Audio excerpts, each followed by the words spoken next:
welcome back to their video. In today's video, we will be ranking WWE pay-per-views of 2024. WWE has had their last show of the year, so I think it's time that we finally rank them, see where some of the shows have ranked. Some of them probably are going to be somewhat mid-tier or some of the lower tiers. However, I think we do have a few high S or maybe even A tiers. But yeah, how are you feeling about WWE pay-per-views as a whole this year? Yeah, I mean, there was a great year for all pay-per-views in general across WWE, AEW, and even TNA had a couple bangers here and there. But yeah, I think most of these will probably be from like S to C. I don't know how many will be in D or F. Maybe one or two, but yeah, I guess we'll see. But yeah, this will be a fun one. It's been a great year of pro wrestling in general, so let's get into it. Yep, we are start off with the first show of the year, which was Royal Rumble. Also, we have both men's and women's Royal Rumble, won by Cody Rhodes again and Bayley. And then we also had a Fatal 4-Way with Roman Reigns. And then we also had another match, which was Logan Paul and Kevin Owens. But yeah, how do you rank this show? Yeah, the Rumbles were some of the better Rumbles in recent memory. The matches are kind of whatever. I remember the Fatal 4-Way not necessarily living up to the hype that, when you look at the people on the match, you would think, oh my god, this is going to be crazy. It really wasn't too crazy. It was just a good match in general. But yeah, I mean, I think I'll probably put Rumble in a good A tier probably. I feel like the right winners won, especially with Bayley. It was an amazing feel-good moment. Somebody who we've wanted to win the Royal Rumble for a couple of years now. So yeah, I think A tier is proper. Yeah, I think with Royal Rumble, obviously your work rate is not going to be the best in there because it's a lot going on. It's just kind of hard to keep up with everything. But the amount of returns you get, the amount of surprises we got, especially in the women's Royal Rumble this year, which was crazy. But yeah, I don't mind an A tier for Royal Rumble. Next up, though, we had Elimination Chamber, obviously in Perth this year. It was main evented by, obviously, Rhea Ripley and Nia Jax. We also had a really good tag team match on that show with the Judgment Day and New Catch Republic before they unfortunately had to split because of injuries. We also had the men's and women's Elimination Chamber. And yeah, what do you feel about this show? Yeah, this is probably a middle of the pack pay-per-view here. I really love the Nia and Rhea match. I know a lot of people might not have loved it as much as I did, but I did really enjoy it. I feel like this year in general for Nia Jax has been a really good one, and she's had just numerous amounts of matches to kind of showcase how much better she's gotten, and especially her character work. I feel like that's been a ton better. She's funny on camera now, and she does really good. So I think that match in general kind of carries it a little bit for me into like C or maybe B. Yeah, I'm thinking a B tier here. I think both chambers were solid to very good. But then also that tag team match I think was also a real dark horse or just something kind of forgot about because it was kind of a random match that hasn't played any long-term story or anything like that into current day storylines. But yeah, I'm going to go with B. I just think it was very solid. I think the atmosphere is also great. We've seen a huge pop for Tiffany, which was really cool. It kind of started her trajectory for winning the Money in the Bank and so on. But next up, though, we got WrestleMania, obviously. One of the best shows, arguably, of all time with just a Mania's talk. But yeah, really good show. What do you think, though? Yeah, it's definitely going to go S tier. Just the main event alone is just such a big moment. We had the tag team match with Bubba Ray as the special guest referee. We had Rhea just retaining and just still dominating the women's division up until that point. And yeah, just so much things came from this Mania, as well as all the stuff leading up to the Mania was just so good with everything with The Rock, the tag match with Rollins and everything. It was just amazing. Yeah, this show is obviously gonna leave a permanent mark in my head just of one of the craziest shows ever. Obviously, everyone has some banger matches. You had Sammy and Gunther on that show. You had that crazy ladder tag match with everybody. And like you mentioned, the tag team match with Roman and Brock versus Cody and Seth. And obviously night 2, you had stuff like that with Roman and Cody. So yeah, easy S tier from me as well. Next up, though, we went to France for Backlash France. And this was a pretty surprising card because we had a lot of good matches, but more importantly, the crowd here was arguably the best crowd we've seen ever, potentially, or at least in the past 10 years. I know some people will talk about last year's Backlash, but this year was definitely one of the best crowd you've seen. Yeah, this is probably, like you said, the best crowd of all time. They had literally the camera shaking. They made every match feel special. Even when moments were kind of dull during the matches, the crowd would lift it up to where it didn't actually feel like as maybe boring as it kind of felt in the moment. But yeah, I rewatched this pay-per-view somewhat recently, about a week ago. At least some of the matches. And I think I'm going to put this one in S or A. It was really good. I think at the time I didn't care for the main event too much, the way it ended with Cody and AJ. But I think I kind of got over that on my rewatch, and the crowd was just so good. And yeah, I just think it was just a good pay-per-view in general. Yeah, this is going to go for A tier for me as well. Like you said, the AJ and Cody match was really good. Then we also had a really good women's triple threat with Naomi, Bayley, and Tiffany. One of my favorite matches, at least women's matches of the year probably. And then, yeah, we also had, I think it was the first match from Tama Tonga in WWE, which was pretty cool. And then also the debut of Tonga Loa with the botched low blow where he hits Tama Tonga on the head. But yeah, I think just the crowd alone kind of carries this at least to like a B, but with the matches and everything else, I think it brings it up to an A. Next up, though, we had King and Queen of the Ring. Obviously, King of the Ring won by Gunther, and then the women's Queen of the Ring won by Nia Jax. How do you feel about this show? I think this one will probably go right along with Elimination Chamber and B tier. I feel like the matches weren't too spectacular for this one. They were decent matches. The stories going into them were pretty good. But I feel like from the stories from here on out is when all the stories really started picking up for the rest of the year, from King of the Queen forward. Yeah. For me, I'm probably leaning more toward the C tier, if I'm being honest, just because I think Liv and Becky had a upsetting match that wasn't as good as I think a lot of people want it to be, obviously. But we did have a good triple threat match for the IC champion with Sammy, Gunther, and Chad. Then we also had the Nia match, we said, and then the Gunther match, and then Cody Logan, which wasn't Logan's best match by any means, in my opinion, but still a solid match. So honestly, I kind of convinced myself that I'll put it in B tier, I think. Yeah, it was just like I said, just good matches, but nothing too spectacular necessarily. Yeah. And next, after that, we went to Scotland for Clash at the Castle. Another pretty solid show, obviously, in Drew McIntyre's kind of home country. And yeah, this show was all right. I think it had a few little moments, but what do you think? Yeah, like I said, just as kind of the story with a lot of the others that I will kind of get into a little later. But this is one that, in my opinion, just didn't really come across too great. I think this might be our first C tier, in my opinion. But yeah, just nothing too special on this card. Nothing to really remember throughout the year. You know what I mean? Like for Mania, obviously, there's so much to remember and go over about Mania with Rumble. You have the Cody story, the Bayley story, the Fatal 4-Way, Backlash, France. It was just the crowd, the Cody, AJ, the Bloodline, Elimination Chamber. You have the Rhea fighting in their hometown.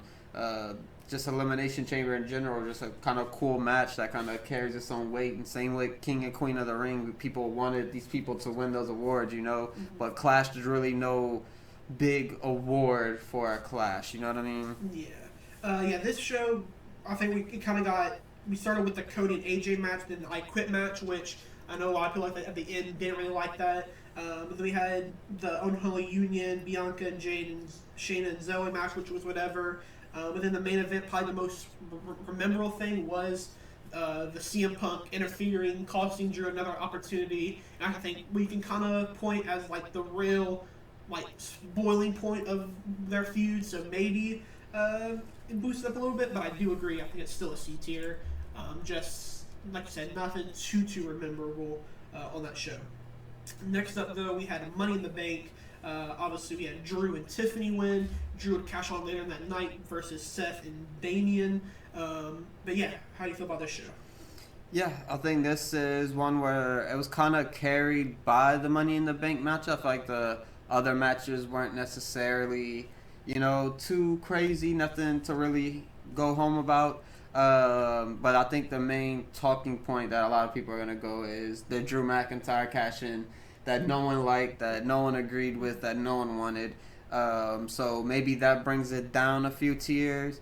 However, I do think the two actual Money in the Bank matches were amazing.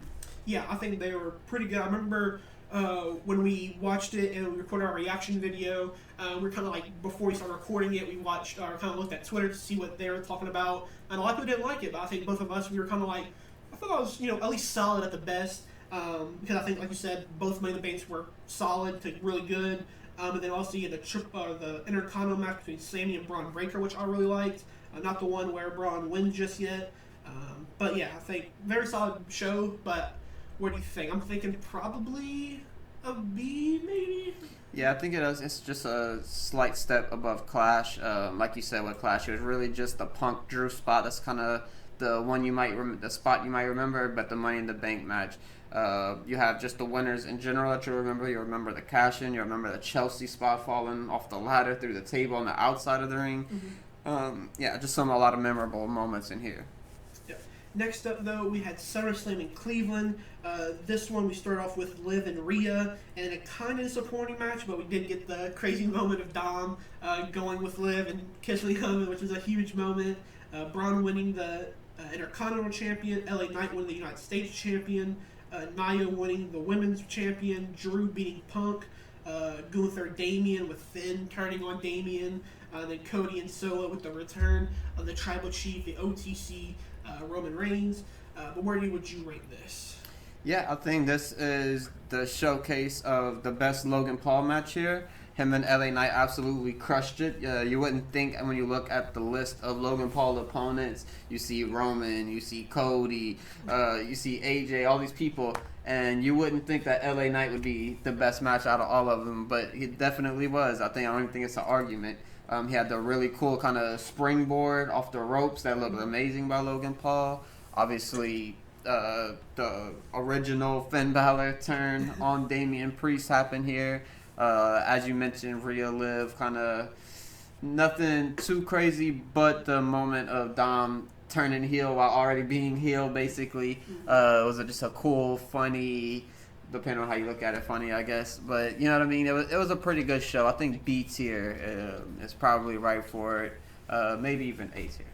Yeah, I'm kind of looking at it, and I'm thinking about to go B tier. I don't think they had enough to really top over Backlash, but I think it's definitely, at least in this realm of this lot of pay-per-views. Yeah, definitely the best in B tier, if I had to say. Next up, though, we had a Bash in Berlin. This one we had Gunther versus Randy in a rematch for their match. Then we had CM Punk and Drew Part 2 in the strap match. Then we had Cody and Kevin in their original match. We had the Terror Twins versus Liv and Dom. And then we had Bianca and Jade taking on the Unholy Union. Where do you rate this show? Yeah, this was a pretty good pay-per-view. I don't think there was really any stinkers on here or anything like that. Everything kind of felt, I guess, smooth would be the word for this. Like, it felt kind of just like a smooth ride. There was no real big crazy things that happened. There were no big surprises or anything. But, Bash in Berlin, I don't know where I rank this one. What do you think? I'm kind of feeling a B here just because looking at all this, from what I remember, everything was pretty solid to pretty good. The Punk and Drew one kind of surprised me because of the strap match stipulation. It's kind of hard to kind of make that work and be like a good match, but they did manage to at least do that. Cody and Kevin was pretty fun. It was kind of like, the Kickstarter for their eventual now feud that we're seeing. Then also the Gunther Randy match was pretty solid. Gunther getting the definitive win over Randy, which would set him up to winning the World Heavyweight Champion. That was after he won World Heavyweight Champion. But, yeah, pretty good match. I don't know. I think it's better than Clash in C, but I don't know if it's with the level in B, but I think it's at least a tier above Clash. Yeah, I think B's fair for it. Like we said, this has been a really good year for WWE, so don't be too surprised if there's no F or D's tier on this list. Yeah. Next up, though, we went to Georgia for Bad Blood. This was a pretty... it's kind of a mixed reception type of show. Also, we start off with one of the matches of the year. Might be your picks in the awards, but Punk and Drew, phenomenal match. Everything else kind of was mid.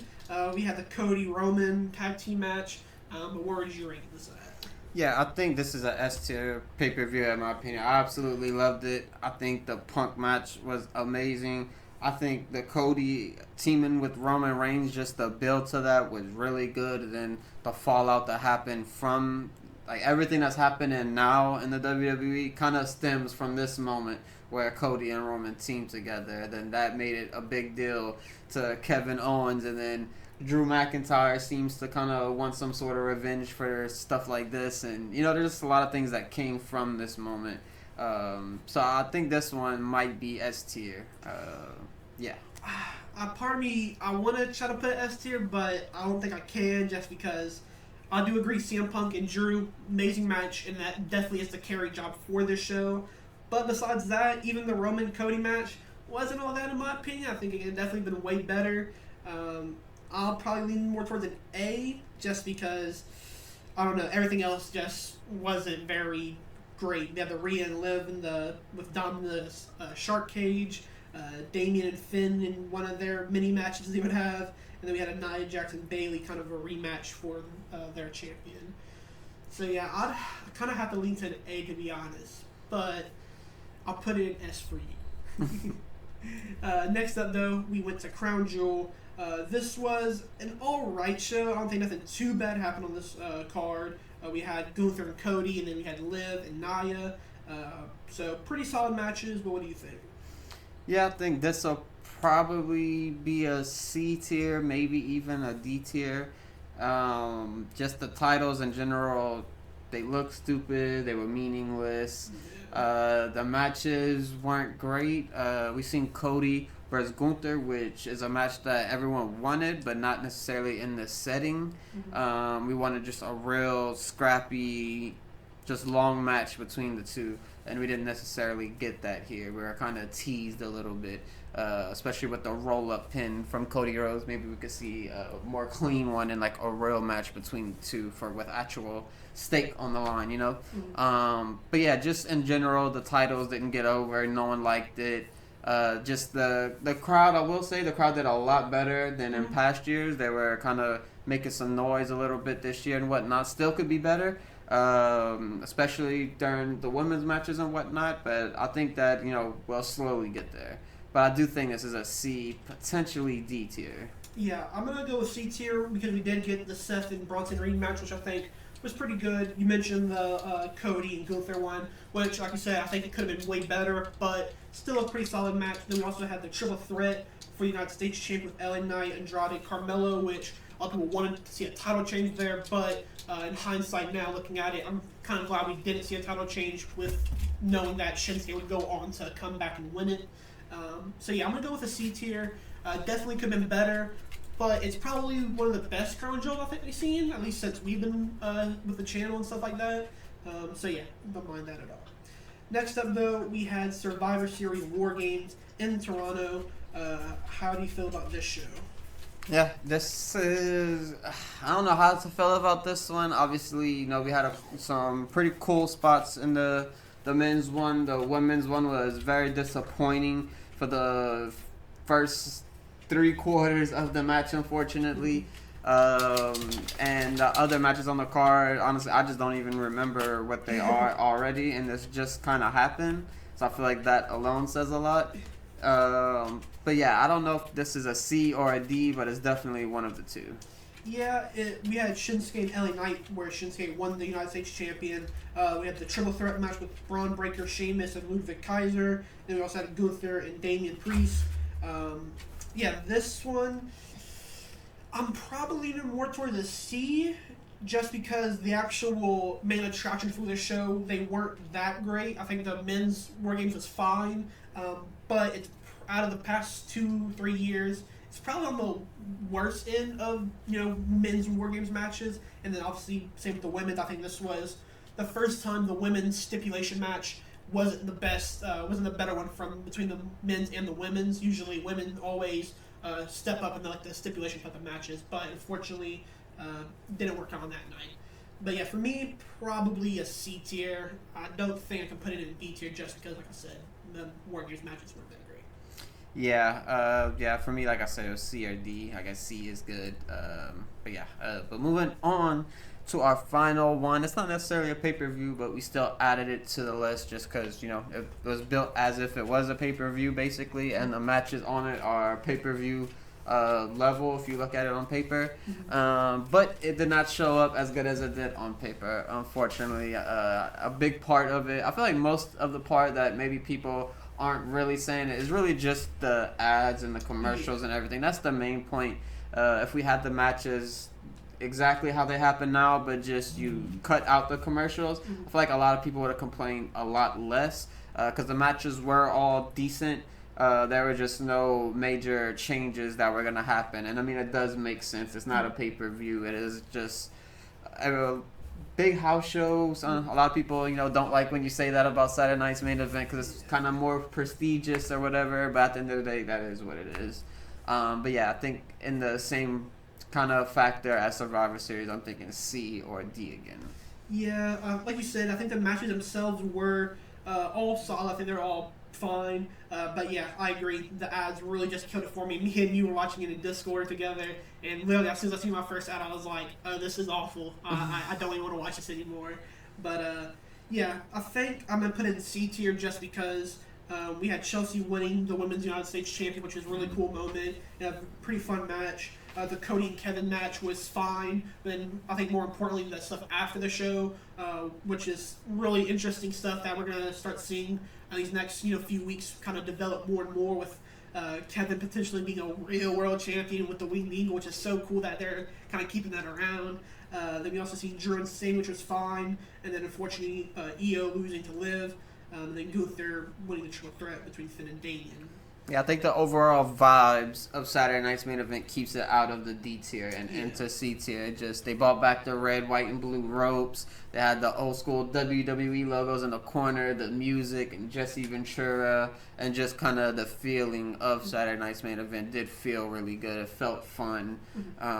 So yeah, I think that keeps it out of D tier and goes into C tier for our final ranking of the list. Yeah, that will pretty much do it from us. Is there anything you would probably change? I think the only thing for me would probably be maybe knocking down Royal Rumble and then bringing up SummerSlam. And then probably I'd still knock down Bad Blood at least one tier. Yeah, I think moving up SummerSlam would be fine in A tier because SummerSlam was pretty good the more you think about it. But I do think Royal Rumble deserves to stay in A tier. And Bad Blood, I guess we could agree and just put it in A tier. It is what it is. But yeah, it was a really good year from WWE in general. They had a ton of international shows, which is always great and fun to kind of be around. It's a benefit for them because they get to watch it live, and it's a benefit for us because we love to watch them a little earlier than their normal timing on the weekends. So, we had King and Queen of the Ring in Perth. We have Bash in Berlin in Germany or Austria, wherever it was. Yeah, in Scotland. We had Canada. But yeah, it was a very fun year. Hopefully we see more of these international shows. Maybe one year we'll get a WrestleMania international. I think that'd be amazing. Oh, yeah. But yeah, I think the main thing with pay-per-views is just, let's get some more matches on these cards. This is a pay-per-view. This is a resetting moment, or it can be, obviously, a continuing moment. But let's get some more shows, or more matches on the shows, less ads, hopefully. But probably won't happen, if we're being honest. But, yeah, I think shows have been solid this year. Nothing really... I never walked away from a show disappointed. I'm like, wow, that was useless of my time. I wish I did something else. Yeah, everything was pretty solid to really fun. Everything had at least one moment from it that made you be like, okay, this was pretty cool. But yeah, that will do it from us with our WWE tier list. Let us know your rankings for each show down in the comments below. But yeah, we'll catch you guys in the next one.